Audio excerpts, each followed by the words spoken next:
नमस्कार,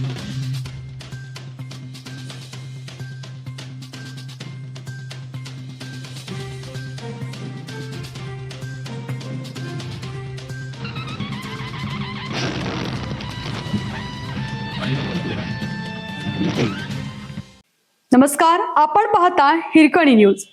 हिरकणी न्यूज प्रत्येक क्षण ताज्या घडामोडी आणि महत्त्वाच्या प्रत्येक बातमीसाठी नेहमी तत्पर. करूळ घाटात प्रवास करताय दरड कोसळल्याने तरळे कोल्हापूर महामार्गावर वाहनांच्या लांब रांगा.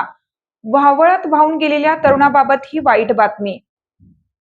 जिल्ह्यात वादळी वाऱ्यासह सुरू असलेल्या पावसामुळे काल दुपारी करूळ घाटात दरड कोसळली. त्यामुळे तळेरे कोल्हापूर महामार्गावरील वाहतूक ठप्प झाल्याने रस्त्याच्या दुतर्फा वाहनांच्या रांगा लागल्या होत्या.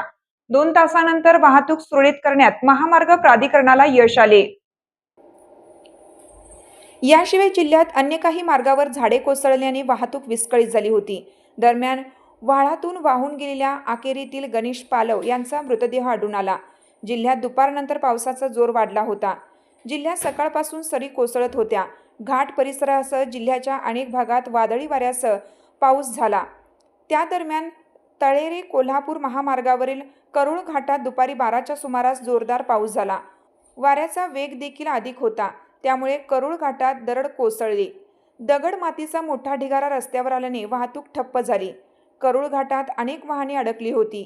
रस्त्याच्या दुतर्फा वाहनांच्या रांगा लागल्या होत्या. ही माहिती मिळाल्यानंतर तहसीलदार सूर्यकांत पाटील घटनास्थळी पोहोचले.